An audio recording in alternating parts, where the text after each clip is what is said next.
Assalamualaikum warahmatullahi wabarakatuh. Perkenalkan, nama saya Citra Enggar Prastiwi. Saya guru bimbingan dan konseling di UPT SMP Negeri 26 Gresik, sekaligus sebagai mahasiswa PPG dalam jabatan kategori 1 tahun 2022 program studi bimbingan dan konseling di LPTK Universitas PGRI Adibuana Surabaya. Pada hari ini, hari Rabu, tanggal 5 Oktober 2022, saya akan melakukan praktik uji kinerja layanan bimbingan kelompok secara luring di UPT SMP Negeri 26 Gresik. Berikut adalah video layanan bimbingan kelompok secara luring. Selamat menyaksikan. Assalamualaikum warahmatullahi wabarakatuh. Waalaikumsalam warahmatullahi wabarakatuh. Alhamdulillah, terima kasih kepada Anda semuanya karena kalian sudah bersedia ya hadir pada siang hari ini untuk mengikuti kegiatan bimbingan kelompok. Baik, sebelum kita mulai kegiatan hari ini, alangkah baiknya dibimbing doa dulu ya. Mungkin ada yang mau bantu Ibu bimbing doa? Saya Bu. Silakan Pak Rindu.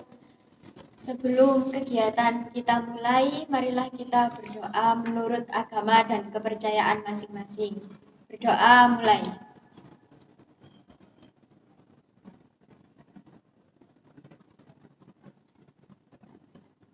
Selesai. Amin, amin, amin. Terima kasih ya Mbak Rindu. Oke, baik. Bagaimana kabarnya hari ini semuanya? Sehat ya? Sehat, Bu. Sepertinya pada lemes ini ya. Sudah makan siang apa belum ini tadi? Belum. Oh, belum, makanya ini kok terlihat lemes ini ya. Oke, biar terlihat lebih semangat, nanti kalau Ibu bertanya apa kabarnya hari ini, kalian jawabnya seperti ini ya. Alhamdulillah, luar biasa, semangat, semangat, yes. Setuju? Setuju. Ya, harus lebih semangat ya. Oke, mulai. Apa kabarnya hari ini? Alhamdulillah, luar biasa, semangat, semangat, yes. Alhamdulillah, akan terlihat lebih semangat ya, walaupun sudah siang dan belum makan siang, harus tetap semangat ya, jangan sampai kendor semangatnya. Oke, baik. Sebelumnya ini apakah sudah saling mengenal satu sama lain? Belum, Bu. Cuma kenal nama aja, Bu, belum akrab. Oh ya, cuma kenal nama ya, tahu namanya itu ya, tapi belum Akrab. Baik, supaya kita nanti lebih akrab, bagaimana kalau kita perkenalan dulu masing-masing ya. Nah, jadi gini, biar lebih seru nanti Ibu punya perkenalannya seperti ini nanti caranya. Halo teman-teman, nama saya Citra Enggar Prastiwi, hobi saya. Nah, jadi nanti menyebutkan nama dan hobinya dipraktekkan tanpa menyebutkan dengan suara. Seperti itu ya. Nah, nanti harus diamati masing-masing ya. Nanti harus hafal namanya siapa, hobinya apa. Seperti itu ya. Siap. Oke, mulai dari sebelah kiri Bu, silakan. Halo teman-teman, nama saya Sinta Febi Adelia, hobi saya. Oke, lanjut. Halo, nama saya Anesya Amelia Sari, hobi saya. Oke, lanjut. Halo teman-teman, nama saya Ahmad Saifuddin Rafif, hobi saya. Lanjut. Halo, nama saya Rindu Monika, hobi saya. Oke, lanjut. Halo, nama saya Aura Fiantina Salsabila, hobi saya. Oke, lanjut. Halo, nama saya Ilham Salubis, hobi saya. Oke, tepuk tangan dulu. Oke, tadi sudah mengamati ya, namanya siapa, hobinya apa. Oke, sekarang aku mau bertanya dulu, sudah kenal apa belum? Mas Rafif, ini Mbak siapa? Fea, hobinya memasak. Oh, Mbak Fea hobinya? Masak. Mas panggilannya Mbak Fea? Aura. Oh, Mbak Aura ya. Aura, Fiatina. Oke, hobinya masak betul ya Mbak Aura ya. Oke, lanjut. Mbak Sinta, ini Mas siapa? Ilham, hobinya voli. Bener Mas Ilham, hobinya voli nggak tadi gini ya. Oke, Mbak Rindu, ini Mbak siapa? Namanya Nesa, hobinya membaca. Bener Mbak Nesa, hobinya membaca. Oke, sudah kenal semua ya ini ya. Sudah, Bu. Nah, Ibu harap kalian bisa kenal semakin dekat, semakin akrab setelah nanti selesai mengikuti kegiatan bimbingan kelompok pada siang hari ini. Seperti itu ya. Oke, sebelumnya nih sudah ada yang pernah ikut bimbingan kelompok apa belum? Belum. Belum ya? Jadi belum tahu ya apa itu bimbingan kelompok? Belum ya. Oke, di sini Ibu jelaskan dulu ya apa itu bimbingan kelompok. Jadi bimbingan kelompok itu adalah suatu layanan di dalam bimbingan konseling yang diberikan kepada sejumlah siswa atau sejumlah orang, biasanya itu 15 orang atau 12 orang ya. Jadi tujuannya untuk memperoleh sebuah informasi baru atau pemahamannya baru mengenai topik yang akan dibahas. Nah, tujuan dari bimbingan kelompok itu sendiri adalah nanti kalian berani mengutarakan pendapat kalian di depan teman-teman dan juga nanti kalian mampu menanggapi pendapat dari teman-teman. Seperti itu ya. Ada yang ditanyakan? Tidak. Ya, baik Ibu lanjut. Ada juga yang namanya asas ya. Jadi layanan bimbingan kelompok ini dilandasi oleh sebuah asas. Yang pertama yaitu asas kesukarelaan, di mana kalian sukarela ya, datang ke sini secara sukarela tanpa ada paksaan dari orang lain. Yang kedua ada asas keterbukaan, di mana kalian nanti ketika berpendapat itu harus secara terbuka tanpa ada yang ditutup-tutupi. Kemudian yang ketiga ada asas kerahasiaan. Nah, jadi harus benar bisa menjaga pembahasan yang ada di kelompok ini, jangan sampai diketahui oleh orang di luar kelompok ini. Yang keempat ada asas kenormatifan. Jadi kita harus menjunjung norma-norma yang ada. Jadi nanti kalian ketika berpendapat sebisa mungkin tidak menyinggung atau menyakiti lawan bicara. Jadi harus saling menghargai dan menghormati satu sama lain. Bisa dipahami ya? Bisa. Speednya kok pada tegang ya? Nah, bagaimana kalau kita ice breaking sebentar ya, supaya tidak tegang ya. Nah, kita bisa merilekskan otot-otot kita. Nah, di sini Ibu punya sebuah permainan. Permainannya seperti ini. Nanti ketika Ibu bilang gajah, kalian jawabnya besar. Kalau Ibu bilang semut, jawabnya kecil. Kalau Ibu bilang ular, panjang. Kalau Ibu bilang cacing, pendek. Jadi apa kebalikannya? Nah, tujuannya untuk mengukur konsentrasi kalian. Kalian ini sudah siang ya. Nah, Ibu harapkan nanti kalian tetap konsentrasi walaupun sudah siang hari. Oke, bisa dimulai? Siap ya? Siap. Semut? Besar. Kecil. Kecil, tangannya besar ya. Yuk, harus konsentrasi. Gajah? Besar. Ular? Panjang. Cacing? Pendek. Semut? Kecil. Gajah? Besar. Gajah? Besar. Semut? Kecil. Gajah? Besar. Ular? Panjang. Cacing? Pendek. Ular? Panjang. Semut? Kecil. Gajah? Besar. Oke, tepuk tangan. Tadi ada yang salah-salah sedikit ya. Oke, baik. Gimana, sudah tidak tegang? Sudah lebih rileks ya? Oke, Ibu harapkan nanti kita serius tapi santai. Atau santai tapi serius. Seperti itu ya. Oke, baik. Bisa lanjut ke tahap selanjutnya ya?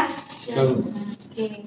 Jadi tahap selanjutnya yaitu tahap inti ya, dimana dalam bimbingan kelompok ini kita akan membahas materi tentang manajemen waktu. Tuh, mengingat sebulan ke depan kalian kan akan menghadapi penilaian akhir semester ya. Nah, jadi gue harapkan dengan materi manajemen waktu ini kalian bisa benar-benar bisa mengatur waktu kalian sebaik dan seefektif mungkin. Seperti itu ya. Ya, Bu. Oke, sebelumnya Ibu jelaskan juga tujuan kita dalam materi bimbingan kelompok kali ini. Yang pertama yaitu kita akan membahas, jadi nanti kalian akan tahu apa sih manajemen waktu itu ya. Kemudian yang kedua yaitu bagaimana sih cara kita sebagai pelajar bisa memanajemen waktu dengan baik. Jadi kita akan membahas dua hal itu. Bisa dipahami ya? Oke, sebelum Ibu masuk ke definisi apa itu manajemen waktu, Ibu punya sebuah permainan ya. Oke, jadi ini adalah media dari permainan. tentang manajemen waktu. Nah, di sini Ibu ada beras ya. Ada beras, ada 8 bola pingpong dan ada sebuah toples kosong. Nah, jadi nanti ini Ibu bagi kelompok dulu ya. Nah, ini kan ada 6 orang, jadi Ibu bagi 2 kelompok ya. Pas ya.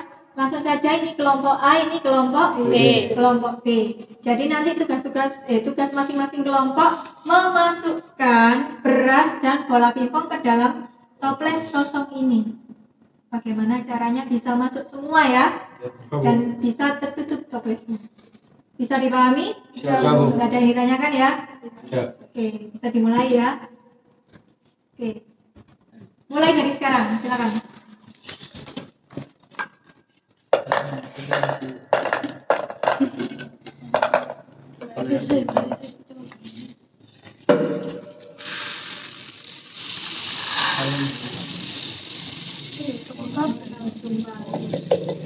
Bapak.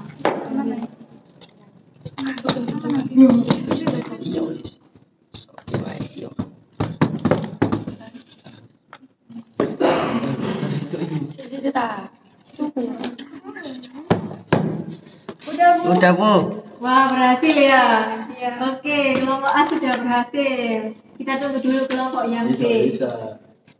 Tidak bisa. Tidak bisa. Harus tetap optimis. Tidak bisa. Oke, nggak usah dipaksakan, nggak apa-apa. Nggak bisa ya. Wah, kelompok B belum bisa ya memasukkan semuanya dengan baik. Toplesnya belum bisa ditutup. Oke, tidak apa-apa. Nah, sudah bisa kan ya? Jadi kalian mengamati kan masing-masing dari kelompok langkah-langkahnya seperti apa? Ya, Bu. Nah, saya ini masing-masing kelompok menjelaskan tadi langkah-langkahnya bagaimana sehingga toples ada yang bisa tertutup, toplesnya ada yang tidak bisa tertutup. Ibu mulai dari kelompok B dulu, mungkin salah satu bisa menjelaskan. Tadi pertama-tama kami memasukkan berasnya terlebih dahulu, lalu kami memasukkan bola pingpongnya sehingga tidak bisa tertutup dengan sempurna. Oke, baik. Nah, kelompok B memasukkan beras dulu yang dimasukkan ya, kemudian bola pingpong sehingga alhasil toplesnya tidak bisa ditutup. Kemudian kelompok A bisa menjelaskan salah satu? Baik. Pertama-tama kita memasukkan bola pingpongnya terlebih dahulu karena ukurannya lebih besar dari beras. Nah, selanjutnya kita memasukkan beras karena ukurannya sendiri lebih kecil dari bola pingpong itu sendiri. Alhasil tutup dapat tertutup secara sempurna. Oke, baik sekali penjelasannya Mas Arif ya. Jadi kelompok A memasukkan bola pingpongnya terlebih dahulu. Baru yang kedua memasukkan beras sehingga toplesnya bisa tertutup sempurna. Nah, di sini bisa dilihat ya perbedaannya ya.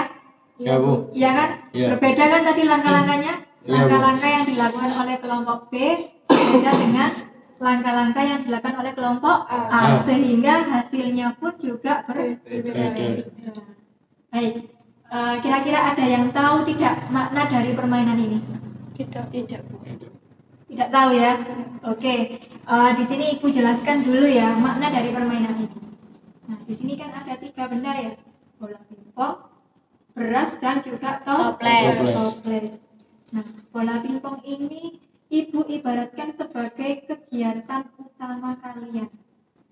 Nah, sekarang Ibu bertanya, kegiatan utama kalian sebagai pelajar apa? Belajar.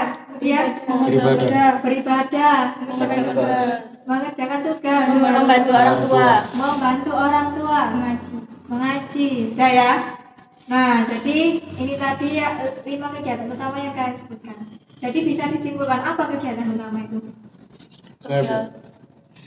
Saya menyimpulkan bahwa kegiatan utama adalah kegiatan yang harus dilakukan terlebih dahulu sebelum kegiatan selingan atau kegiatan tambahan. Oke, baik sekali ya Mas Rafif. Betul ya, jadi kegiatan utama itu kegiatan yang harus kita lakukan terlebih dahulu atau kegiatan yang harus pertama kali kita lakukan setelah kita melakukan Jadi kegiatan utama kegiatan yang harus kita lakukan terlebih dahulu, setelah itu baru melakukan kegiatan tambahan atau sampingan. Begitu ya. Kemudian di sini ada beras. Nah, sudah jelas ya, berarti ibaratnya beras ini apa? Kegiatan sampingan. Kegiatan sampingan atau kegiatan Selingan. Sekarang, ayo apa? Kira-kira kegiatan selingan kalian sebagai pelajar? Main game. Main HP, Main game. main game, Ya TV. lihat TV atau nonton TV, nongkrong, ya suka nongkrong. Rebahan. Ya sekarang zamannya kaum rebahan ini. Oke, benar sekali ya. Jadi kegiatan selingan itu banyak sekali ya kalau kita sebutkan ya. Jadi bisa disimpulkan apa kegiatan selingan itu? Kegiatan yang dilakukan setelah kegiatan utama. Oke, baik sekali. Jadi kegiatan selingan itu kegiatan yang dilakukan setelah kita menyelesaikan kegiatan utama kita sebagai pelajar. Itu ya. Kemudian yang terakhir ada ada toples. Ini ibu ibaratkan sebagai apa? Waktu. Kita sehari waktunya berapa jam? 24 jam. 24 jam. Jadi kita memiliki waktu yang sama ya. Sehari itu ada 24 jam. Jadi kita harus benar-benar bisa mengatur memanfaatkan waktu kita ya. Nah, ini dibuktikan nih. Kan toplesnya sama ya. Kelompok A sama B ya. Jadi waktunya sama, sehari 24 jam. Jadi tidak mungkin kelompok A waktunya hanya 23 jam. Kelompok A waktunya 24 jam. Nah, jadi waktunya semua sama. Tapi bagaimana kita bisa memanfaatkan waktu itu dengan sebaik mungkin. Nah, jadi itu tadi adalah makna dari permainan ini. Bisa dipahami ya? Oke, baik. Mungkin Ibu bisa sedikit menyimpulkan ya dari permainan kalian hari ini. Nah, jadi begini ya. Jadi misalkan kelompok B tadi memasukkan kegiatan selingan dulu ke dalam kehidupan sehari-hari. Apakah waktu itu cukup? Tidak cukup. Kurang pastinya ya, tidak cukup. Itu dibuktikan dengan toplesnya tidak bisa tertutup dengan rapat. Contoh lainnya seperti ini. Misalnya Mbak Aura punya tugas ya dari Bapak Ibu guru. Ada 3 tugas. Ya. Tapi Mbak Aura mengedepankan kegiatan selingannya dulu, main HP dulu, scroll TikTok, main game, melihat Instagram ya, sampai lupa waktu. Akhirnya setelah lihat jam 9, padahal Mbak Aura belum mengerjakan tugas. Akhirnya apa? Menumpuk. Bisa jadi besok dimarahi oleh Bapak Ibu guru karena tidak mengerjakan tugas. Nah, akhirnya itu tadi toplesnya tidak bisa tertutup atau waktunya tidak bisa terpenuhi ya, akhirnya nggak cukup, waktunya selalu kurang seperti itu. Kemudian sebaliknya kelompok A. Nah, kalau kelompok A tadi memasukkan kegiatan utama dulu yaitu bola pingpongnya dulu yang dimasukkan. Akhirnya waktunya bisa terpenuhi ya. Contoh lainnya misalnya Mbak Sinta ada tugas ya, tapi Mbak Sinta ketika pulang sekolah langsung dikerjakan. Mbak Sinta pulang sekolah maka istirahat langsung mengerjakan tugas. Akhirnya sudah selesai kan tugasnya. Setelah itu baru Mbak Sinta melakukan kegiatan selingan ya, kayak main HP ya, lihat TV, bersantai ya. Jadi seperti itu. Nah, akhirnya apa? Waktunya terpenuhi ya. Cukup waktu 24 jam itu ya untuk mengatur antara kegiatan utama dan kegiatan selingan. Nah, toplesnya bisa tertutup seperti itu. Bisa dipahami? Bisa, Bu. Bisa ya? Ada yang ditanyakan? Tidak. Ya, oke. Baik. Itu tadi kita akan membahas ya mengenai makna dari permainan kita kali ini. Pasti dari kalian bisa merangkum ya. Apa itu manajemen waktu? Nah, sekarang Ibu ingin tahu pendapat kalian mengenai manajemen waktu menurut pemahaman kalian ini tadi. Ya, saya Mungkin ada yang mau berpendapat apa manajemen waktu itu? Ya, silakan Mbak Aura. Kalau menurut saya manajemen waktu adalah cara mengatur waktu. Oke, cara mengatur waktu. Mungkin bisa dijelaskan Mbak Aura cara mengatur waktu itu yang seperti apa? Dengan mendahulukan kegiatan-kegiatan utama, lalu baru kegiatan-kegiatan selingan. Oke. Menurut Mbak Aura, manajemen waktu itu cara kita mengatur waktu dengan mendahulukan kegiatan utama atau kegiatan yang harus kita dahulukan ketimbang kegiatan yang bisa ditunda pelaksanaannya atau yang biasa kita sebut kegiatan selingan. Itu ya Mbak Aura ya. Ada lagi yang mau berpendapat? Saya Bu. Mbak Nesa silakan. Manajemen waktu itu proses pengendalian waktu. Proses pengendalian waktu. Mungkin bisa dijelaskan lagi Mbak Nesa, pengendalian waktu itu yang seperti apa? Ya, bagaimana cara kita mengelola waktu supaya waktu itu bermanfaat dan tidak terbuang sia-sia. Oke, baik sekali Mbak Nesa ya. Jadi menurut Mbak Nesa, mengatur waktu itu proses pengendalian waktu. Jadi bagaimana kita bisa mengelola waktu agar bisa bermanfaat dengan baik. Ada lagi? Saya Bu, Oke, Mbak Rindu silakan. proses pencapaian tujuan. Proses pencapaian tujuan. Itu yang seperti apa Mbak Rindu? Ya, tujuan yang harus dicapai. Oke, tujuan yang harus kita capai. Mungkin maksud dari Mbak Rindu ini, kita harus menetapkan tujuan kita terlebih dahulu ya. Alias kita harus tahu apa kegiatan utama yang harus kita lakukan sehingga kita bisa mencapai gitu ya, mencapai tujuan kita sebagai pelajar. Seperti itu. Ada lagi? Saya Bu, Silakan Mas Rafif. dari sini saya dapat menyimpulkan bahwa kita harus mengatur waktu sebaik mungkin agar tujuan-tujuan yang kita rencanakan telah kita buat dapat sukses, dapat terjadinya tujuan tersebut sehingga kita dapat mendapatkan hasil dari mengelola waktu itu sendiri. Oke, tepuk tangan buat kita semua.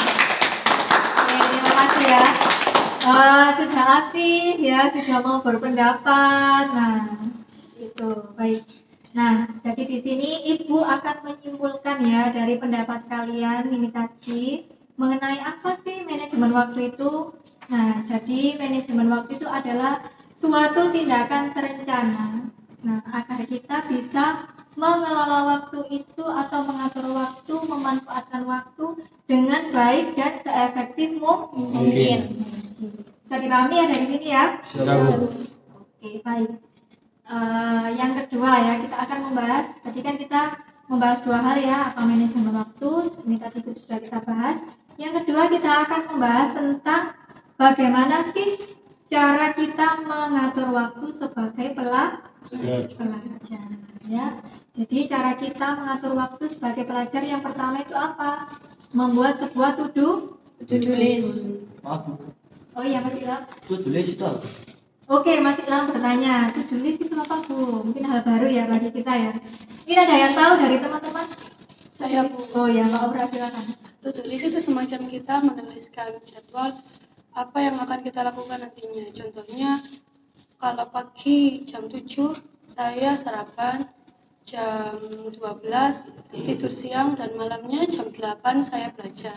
Gitu Bu. Oke, baik sekali Mbak Aura, terima kasih. Jadi menurut Mbak Aura ini membuat to-do list. To-do list itu seperti jadwal keseharian ya Mbak Aura ya. Jadi kita menulis jadwal keseharian kita mulai dari bangun tidur sampai tidur lagi. Jadi di list itu sesuai jam berapa kita ngapain ya. Misalnya jam 7 kita berangkat sekolah, jam 12 kita pulang sekolah, setelah itu makan, istirahat, kemudian belajar, setelah itu melihat TV, seperti itu ya. Jadi bagaimana nanti kalian bisa mengatur waktu dengan membuat sebuah to-do list, seperti itu ya. Jadi lebih terencana. Kemudian yang kedua, jangan sungkan menolak ajakan teman. Itu juga penting ya. Jadi kalian tidak boleh sungkan ketika kalian belum menyelesaikan tugas utama, tapi ada teman kalian yang mau ngajak, misalnya mabar ya. Anak zaman sekarang kan mabar gitu ya, main bareng, main game online bareng, wifi-an seperti itu ya. Misalnya Mas Rafif ini masih punya tanggungannya, tugas matematikanya belum, tugas bahasa Indonesianya belum, tapi kemudian ada Mas Ilham jemput ke rumah Mas Rafif. Kemudian Mas Raffi harus gimana? Menolak. Menolak ya, menolak dengan Tegas. tegas. Jadi tidak usah sungkan, bilang aja ke Mas Ilham, maaf Ilham, tugasku belum Selesai. Nah, Mas Ilham juga harus bisa mengerti kondisinya Mas Raffi ya. Jadi jangan nanti timbul sebuah perselisihan hanya gara-gara menolak ajakan seperti itu. Kemudian yang ketiga apa? Istirahat yang cukup. Penting tidak istirahat yang cukup itu? Penting. Kenapa kok penting? Karena kalau kita kurang tidur nanti paginya kita merasa pusing dan tidak semangat belajar. Oke, benar sekali ya. Kalau kita tidak punya waktu istirahat yang cukup, nanti ketika di sekolah kita bisa ngantuk ya, tidak bersemangat, tidak konsentrasi ya, tidak fokus, benar ya. Maka dari itu kita harus mempunyai waktu istirahat yang cukup ya. Sehari itu kira-kira kebutuhan manusia tidur itu berapa jam? 8 jam. Jadi nanti usahakan ya kalian di dalam to-do list itu benar-benar bisa memanfaatkan waktu istirahat yang cukup Bu. Seperti itu ya. Kemudian yang terakhir yaitu tidak menunda-nunda pekerjaan. Jadi kalau ada tugas dari Bapak Ibu guru langsung dikerjakan, tidak usah menunggu besok. Jangan-jangan jargon kalian ini masih ada besok, masih ada hari besok. Ya, jangan sampai Masih ada hari. Iya, jangan sampai seperti itu ya.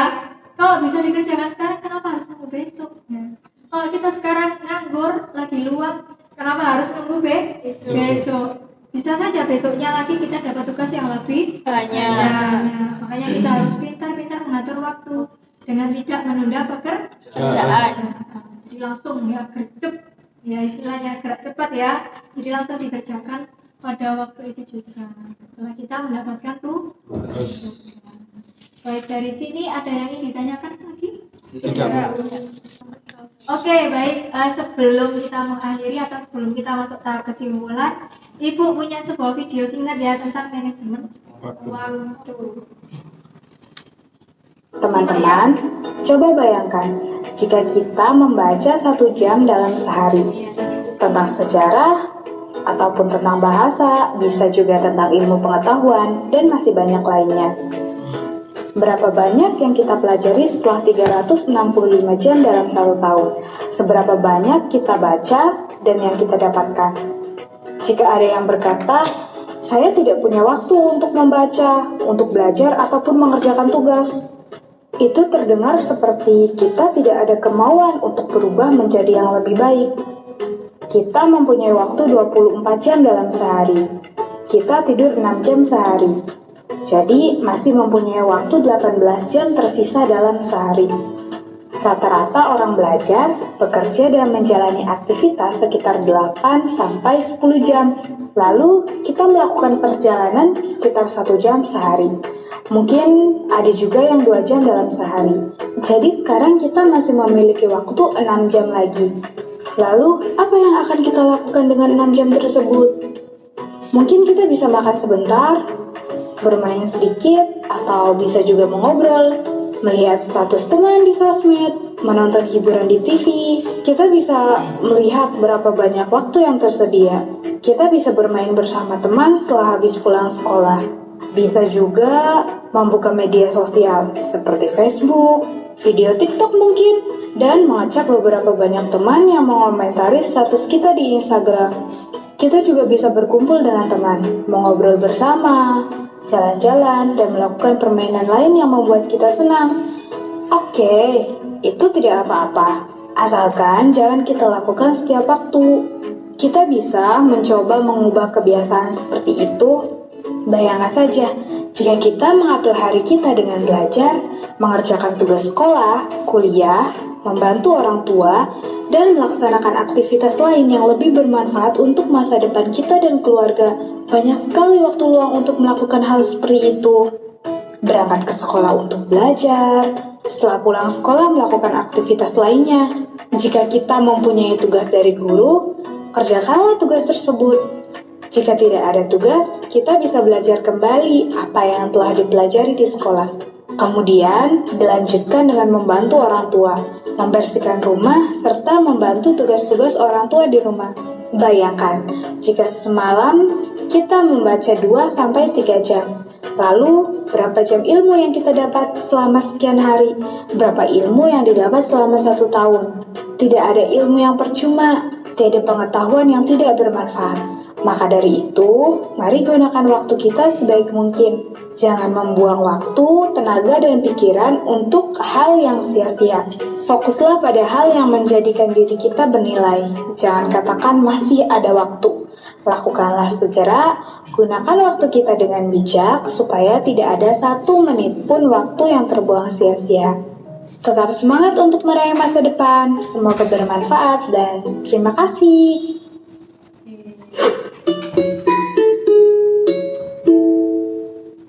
Oke, itu tadi ya video tentang manajemen Waktu. Jadi usahakan kita tidak boleh menyia-nyiakan waktu kita, ya, karena waktu itu tidak bisa diputar kembali ya. Jadi kita sebagai pelajar itu harus bisa mengelola dan memanfaatkan waktu dengan baik. Baik, sebelumnya Ibu ini punya sebuah tugas ya untuk kalian ya. Tugasnya mudah sekali. Nah, ini ada lembar agenda harian. Nah, nanti kalian bisa dibagikan ya Mbak. Nanti kalian di rumah coba-coba membuat jadwal keseharian ya. Mulai dari bangun tidur hingga tidur lagi. Tidak susah kan ya? Oke. Nah, jadi nanti dikerjakan di rumah. Kalian membuat agenda kegiatan harian, ya, ditulis di situ jam dan juga harinya ya. Nah, nanti kita seminggu ke depan kita ketemu lagi ya membahas jadwal yang kalian buat ya. Seperti itu ya, bisa dipahami? Bisa. Oke, baik. Oke, kita ini waktunya sudah hampir habis ya sepertinya juga ya. Sebelumnya Ibu ingin menyimpulkan juga kegiatan kita pada siang hari ini. Nah, jadi menurut kalian ya, manajemen waktu itu penting tidak sih bagi kita? Sangat penting sekali ya. Nah, jadi agar kita bisa memprioritaskan mana hal yang harus kita kerjakan terlebih dahulu, mana hal yang bisa ditunda pelaksanaannya. Jadi kalian harus benar-benar bisa membedakan mana kegiatan utama dan kegiatan selingan ya. Jadi berharap kalian bisa mendapat manfaat dan bisa mengaplikasikannya ke dalam kehidupan sehari-hari. Apa ada yang ditanyakan lagi? Tidak. Ada ya. Oke, sebelum kita tutup dengan doa, Ibu ingin mendengar pesan dan kesan kalian mengikuti kegiatan bimbingan kelompok siang hari ini. Bisa mulai dari Mbak Sinta. Silakan Mbak Sinta. Pesannya apa? Pesannya kelompok hari ini, saya merasa senang karena bisa mengetahui lebih dalam apa itu manajemen waktu. Oke, baik Mbak Sinta. Bermanfaat ya? Iya. Oke, lanjut. Kalau saya senang karena mungkin saya bisa mengatur waktu saya dengan sebaik mungkin dan bisa akrab dengan teman-teman juga. Oke, melalui bimbingan kelompok bisa kenal ya satu sama lain ya Pak Nisa ya. Lanjut. Saya juga merasa senang karena saya juga mengetahui apa yang harus saya lakukan ke depannya nanti dalam mengatur dan mengelola waktu. Oke, baik juga pendapatnya dari Mas Raffi. Lanjut Mbak Rindri. Saya merasa senang karena di sini saya dapat motivasi untuk bisa lebih baik dalam mengatur waktu dan belajar. Alhamdulillah ya Mbak Rindri ya, bisa memetik pelajaran ya, dapat motivasi dari kegiatan hari ini. Lanjut Mbak Aura. Kalau saya suka karena bisa berkumpul dan juga bermain dan juga bisa mendapatkan manfaat pada bimbingan kelompok kali ini. Saya bisa mengatur waktu ke depannya. Alhamdulillah juga ya Mbak Aura ya. Semoga kedepannya bisa mengatur waktu dengan baik ya Mbak Aura. Lanjut. Saya merasa senang karena saya bisa mengetahui cara mengatur waktu yang benar dan bisa bermanfaat. Baik. Jadi mendapat sebuah informasi baru ya Mas Ilham ya, bagaimana cara mengatur waktu dengan baik. Baik ya. Ibu rasa cukup untuk pertemuan kita hari ini. Kita ketemu lagi seminggu ke depan ya. Dengan membawa apa? Agenda harian yang sudah kalian buat nanti ya. Baik, sebelumnya Ibu juga mengucapkan terima kasih banyak sekali ya kepada kalian semua karena sudah bersedia ya meluangkan waktu untuk mengikuti kegiatan bimbingan kelompok ini. Sama-sama. Baik, alhamdulillahirabbil alamin. Sebelum kita tutup, mungkin kita akhiri dengan doa ya. Mungkin ada yang mau bantu doa? Ya, silakan Mas Ilham. Sebelum mengakhiri kegiatan hari ini, marilah kita berdoa terlebih dahulu. Doa mulai.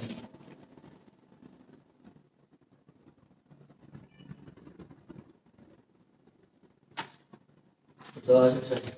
Amin ya rabbal alamin. Sekali lagi terima kasih banyak ya kepada anda semuanya. Baik, Ibu akhiri. Wassalamualaikum warahmatullahi wabarakatuh. Waalaikumsalam warahmatullahi wabarakatuh.